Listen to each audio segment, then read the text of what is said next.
শুধু টি-20 বিশ্বকাপই নয়, ক্রিকেটের যে কোনো ফর্মেই হট ফেভারিট দুটি দল ভারত এবং পাকিস্তান। তাদের ম্যাচ মানেই দর্শকদের মনে একটু বাড়তি উন্মাদনা।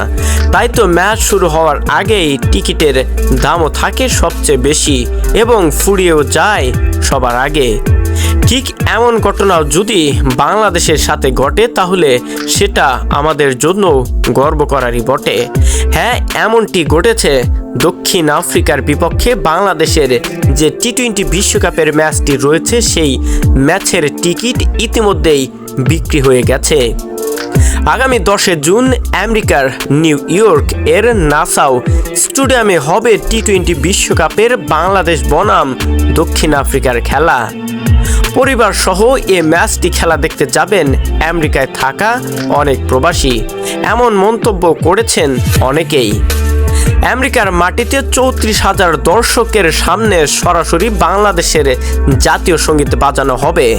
পথ করে উঠবে বাংলাদেশের পতাকা, যা ভাবতেই খুশি খুশি আনন্দিত লাগছে। খেলায় কে জিতবে বা কে হারবে সেটা বড় কথা নয়। আনন্দের জায়গা থেকে আসলে বলা যেতেই পারে যে ভারত পাকিস্তানের ম্যাচের টিকিটই নয়, বাংলাদেশের ম্যাচের টিকিটও খেলার অনেক আগেই শেষ হয়ে যেতে পারে। 34,000 দারুণ ক্ষমতার স্টেডিয়ামটিতে সাউথ আফ্রিকার বিপক্ষে মোকাবেলা করবে বাংলাদেশ। সে দলটিতে থাকা বাংলাদেশের ক্যাপ্টেন নাজমুল হোসেন শান্ত গর্ববোধ করবেন, কারণ সেই আমেরিকার মাটিতে যে বাংলাদেশের জাতীয় সঙ্গীতটা উচ্চারিত হবে।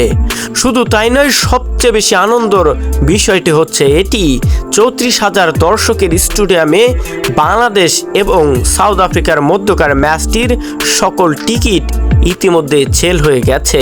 তাহলে একটু ভাবাই যাক যে বাংলাদেশ ক্রিকেটকে কতটুকু ভালোবাসে প্রবাসী ক্রিকেটার ভক্তরা। অবশ্যই বাংলাদেশ ক্রিকেটারদের জন্য শুভকামনা থাকবে টি-20 বিশ্বকাপের জন্য। সকলেই ভালো করুক এবং দেশের নাম বয়ে নিয়ে আসুক নতুন করে। শহীদুল ইসলাম শহীদ, স্পোর্টস ডেস্ক।